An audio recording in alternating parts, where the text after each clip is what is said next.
ஆன்மீகம் எனும் அபூர்வ கலையால் ஒன்றிணைந்த செவ்வேல் ஜோதிட நேயர்களுக்கு எனது மனமார்ந்த வணக்கங்கள்.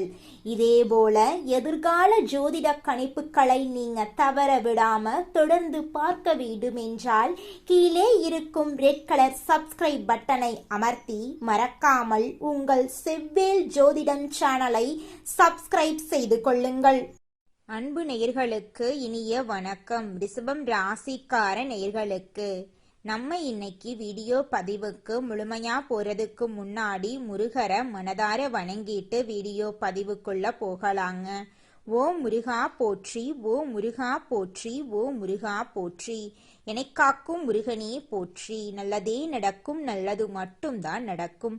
நம்மளோட ரிஷபம் ராசிக்காரங்களை பொறுத்த வரைக்கும் வாழ்க்கையில என்ன கஷ்டம் வந்தாலும் சரிங்க, எத்தனை சோதனை வந்தாலும் சரி, தன்னோட தன்மானத்தை ஒரு நாளும் இவங்க விட்டு தர மாட்டாங்க. எனக்கு நேரம் சரியில்லை, காலம் சரியில்லை, இவங்க காலில் போய் விழலாமா, இவங்க கையில போய் விழலாமா, இதுக்கெல்லாம் இவங்க கிட்ட துளி கூட இடம் கிடையாதுங்க.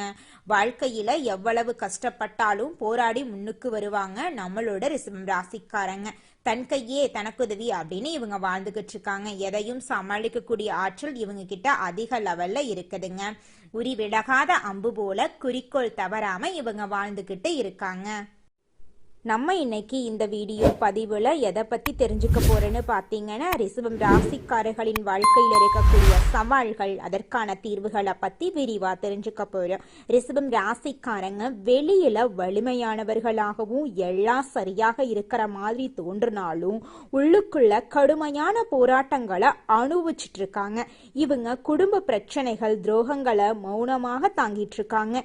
இது இவங்கள எந்த பிரச்சனையையும் தாங்கும் சக்தி கொண்ட மாத்திருது. ரிஷபம் ராசியில சந்திரன் உச்சம் பெறாது பலம் என்று பொதுவாக கருதப்பட்டாலும் உண்மையில சந்திரன் 3ஆம் வீட்டுக்கு அதிபதியா வர்றதுனால சிக்கல்கள் ஏற்படுது. ஜோதிடத்துல 3ஆம் வீடு 8ஆம் வீட்டுக்கு 8ஆம் வீடு என்று சொல்லப்படுது. இது எதிர்பாராத தடைகளையும் தாங்க முடியாத மனவேதனையையும் குறிக்குது. சந்திரன் மனதுக்கு காரகனாக இருக்கிறதுனால ரிஷபம் ராசிக்காரர்களின் வாழ்க்கையில பிரச்சனைகளை நேராக கொண்டு வருது. விஜயவாடாவில் இருக்கக்கூடிய கனக கதுர்கை கோயிலுக்கு புனித பயணம் மேற்கொள்றது இந்த பிரச்சனைக்கு ஒரு தெய்வீக தீர்வாக அமையுங்க. இந்த கோவில் சந்திரனால் வரும் பிரச்சனைகளை சரி செய்வதாக வடிவமைக்கப்பட்டிருக்குதுங்க. இங்குள்ள கனக துர்கை அஷ்டலட்சுமிக்கு நடுவுல இருக்கிறதுனால அந்த இடத்துல தெய்வீக சக்தி கிரகங்களின் எதிர்மறை ஆற்றல் நடுநிலையாக்குது. கோவிலுக்கு செல்வதுடன் அன்னதானம் செய்யறது ரொம்பவும் முக்கியங்க. பிரச்சனைகள் தானாக உங்களை தேடி வர்றதுனால நீங்க மற்றவங்களுக்கு உணவு கொடுப்பதற்காக முன்வந்து அவர்களை தேடி போகணுங்க. இதன் மூலமா எதிர்மறை ஆற்றலை நீங்க கொடுக்கும் நேர்மறை ஆற்றலால சமன் செய்யலாங்க. விஜயவாடா கோயிலுக்கே அன்னதானத்துக்காக நன்கொடை அளிக்கலாங்க. மேலும் உங்களுடைய நண்பர்கள், குடும்பத்தினர்களுக்கு உணவு வாங்கி தரலாங்க. இதை ஒரு வழக்கமாக மாத்திக்கிட்டீங்கன்னா உங்க வாழ்க்கையில இருக்கக்கூடிய அனைத்து பிரச்சனைகளும் காணல் நீரா கரைஞ்சு போயிரும். உங்களுடைய எண்ணம் போல உங்க வாழ்க்கையில நல்லது தாங்க நடக்கும். கெட்டதுங்கிற பேச்சுக்கெல்லாம் துளி கூட இடம் கிடையாதுங்க. விஜயவாடா கனகதுர்கா கோயிலுக்கு பயணம் போயிட்டு வாங்க. முழு மனசோட அம்மனை தரிசனம் செய்யுங்க. அங்கு நடக்கும் அன்னதானத்துக்கு உங்களால முடிந்த தொகையை நன்கொடையா கொடுத்துட்டு வாங்க. முடிந்தா நீங்க பிறந்த கிழமையில இந்த பயணத்தை மேற்கொண்டீங்கன்னா உங்க வாழ்க்கையில் இருக்கக்கூடிய அனைத்து கஷ்டங்களும் காணல் நீரா கரைஞ்சு போயிரும். உங்களுடைய எண்ணம், இந்த உலகத்துல யாருங்க கோடீஸ்வரன்? கோடி கோடியா பணம் வச்சிருக்கிறவங்களா, பிடிச்ச உணவுகளை சாப்பிட்றவங்களா, பிடிச்ச உறவுகள் கிட்ட பேசுறவங்களா? இதுல யாருமே கோடீஸ்வரன் கிடையாதுங்க. யார் ஒருத்தவங்க நோய் நொடி இல்லாம, மனக்கவலை இல்லாம நிம்மதியா தூங்குறாங்களோ அவங்க தாங்க இந்த உலகத்திலேயே சிறந்த கோடீஸ்வரன். அப்பேற்பட்ட கோடீஸ்வரன் ஆகக்கூடிய யோகம் உங்களுக்கு இந்த மாதம் அமைஞ்சிருக்குதுங்க. உங்க வாழ்க்கையில இனி வரக்கூடிய காலங்கள்ல கவலை கண்ணீர் அப்படிங்கிற பேச்சுக்கெல்லாம் துளி கூட இடம் கிடையாதுங்க. இது நாள் வரைக்கும் உங்களுடைய மனசில் இருந்த மனக்கவலைகள் எல்லாம் இனி வரக்கூடிய காலங்கள்ல காணாம போகுதுங்க. நீங்க சந்தோஷமான ஆரோக்கியமான வாழ்க்கைய இனி வரக்கூடிய காலங்கள்ல வாழ போறீங்க. உங்க வாழ்க்கையில சந்தோஷம் நிலைச்சிருக்க போகுதுங்க. மார்ச் மாதத்துல இருந்து சனி வக்ர நிவர்த்தி, குரு வக்ர நிவர்த்தி, சுக்கிர பெயர்ச்சி, சூரிய பெயர்ச்சி, ராகுகேது பெயர்ச்சி என 5 வருட கிரகங்களுடைய சேர்க்க வரவிருக்குதுங்க.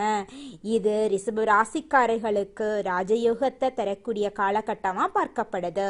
சனி வக்ர நிவர்த்தியின் மூலமா சனி பகவான் மீன ராசியில வக்ர நிவர்த்தி அடைகிறதுனால இதுவரை கெட்ட பலன்களை மட்டுமே கொடுத்து வந்த சனி பகவான் இனி நல்ல பலனை உங்களுக்கு கொடுக்க போறார். இழந்த அனைத்தையும் நீங்க திரும்ப பெற போறீங்க.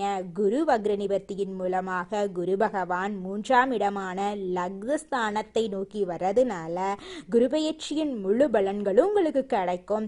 பொருளாதாரத்துல மிகப்பெரிய வளர்ச்சி உங்களுக்கு இருக்குங்க. சுக்கிர பெயர்ச்சி, சுக்கிர பகவான் மிதுன ராசிக்கு பெயர்றதுனால சுக்கிர பெயர்ச்சியின் பலன்களும் புதன் பகவானும் சுக்கிர பகவானும் இணையறதுனால மிகப்பெரிய தாக்கத்தை ஏற்படுத்தும். உச்சத்துக்கு போக வாய்ப்புகள் அதிகங்க.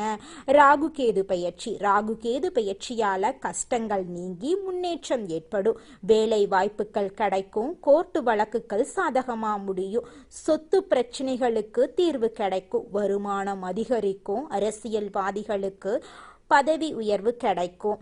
உடல் ஆரோக்கியம் மேம்படும். தொல்லைகள் நீங்கும். சம்பள உயர்வு, பதவி உயர்வு உங்களுக்கு கிடைக்கும். தொழில இருந்த தடைகள் விலகும். குடும்பத்தில் இருந்த நெருக்கடிகள் விலகும்.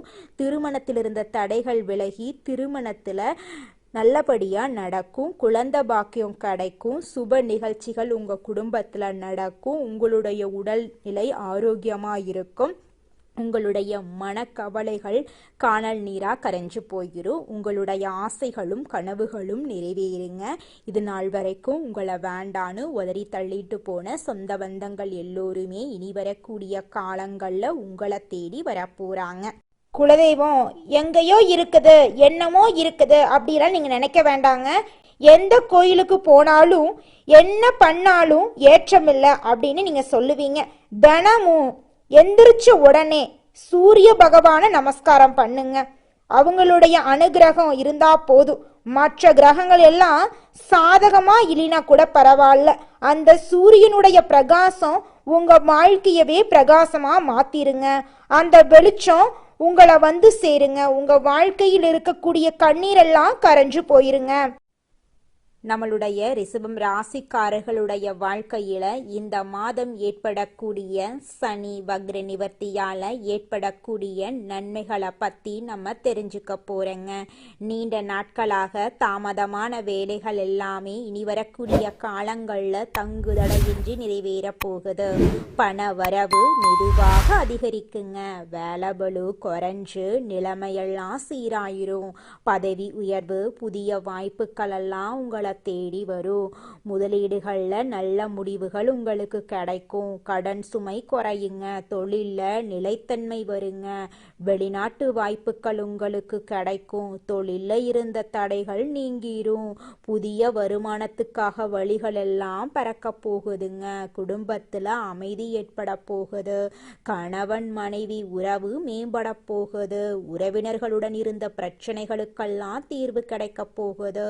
குடும்ப நிகழ்ச்சிகள் நல்லபடியா நடக்க போகுது. குழந்தைங்க மூலமா உங்களுக்கு சந்தோஷம் ஏற்பட போகுது. மன அமைதி ஏற்பட போகுது. பொறுமை மற்றும் சிந்தனை திறன் உயருங்க. வாழ்க்கை முடிவுகளை தெளிவாக எடுக்க முடியுங்க. உங்களால ஆன்மீக சிந்தனையெல்லாம் அதிகரிக்கும். தன்னம்பிக்கை அதிகரிக்கும். மன அழுத்தம் குறைஞ்சிரும். உடல்நிலை மெதுவாக மேம்படும். நல்ல உறக்கம் உங்களுக்கு வரும். உடற்பயிற்சி இல்லைன்னா ஆரோக்கிய பழக்கங்களை நீங்க தொடங்க போறீங்க. நல்ல நண்பர்கள் உங்களுக்கு கிடைக்க போறாங்க. சமூக மரியாதை அதிகரிக்க போகுதுங்க.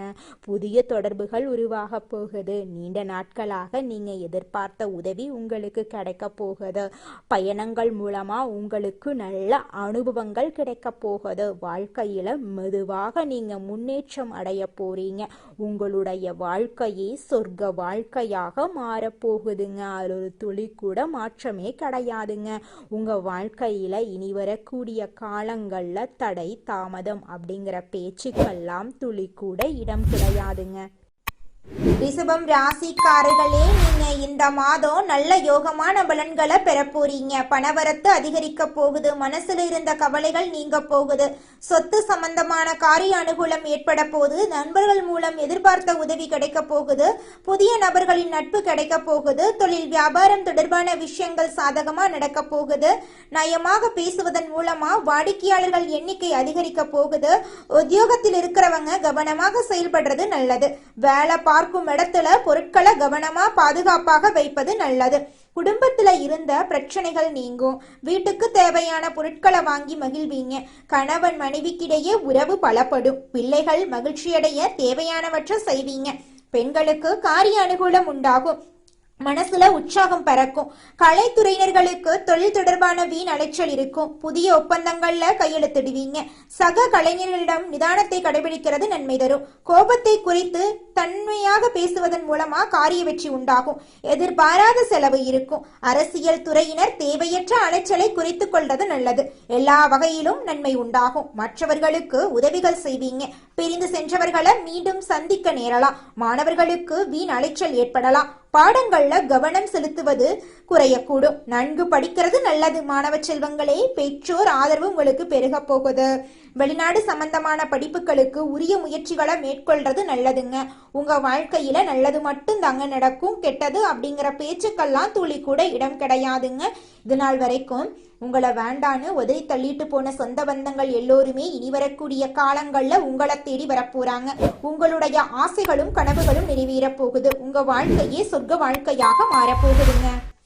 உங்க வாழ்க்கையில மேலும் நல்லதெல்லாம் நடக்க இந்த பரிகாரத்தை மட்டும் செஞ்சுக்கிட்டு வாங்க. உங்க வாழ்க்கையில நல்லது தாங்க நடக்கும். பரிகாரம் என்னன்னு பார்த்தீங்கன்னா, உங்க வீட்டுக்கு பக்கத்துல இருக்கக்கூடிய முருகன் கோயிலுக்கு வாரத்துல ஒவ்வொரு செவ்வாய்க்கிழமையும் முருகன் கோயிலுக்கு போயிட்டு முருகருக்கு 6 நெய் விளக்கு ஏற்றி முருகர்கிட்ட உங்க வாழ்க்கையில இருக்கக்கூடிய நிறைகுறைகளை சொல்லிக்கிட்டு வாங்க.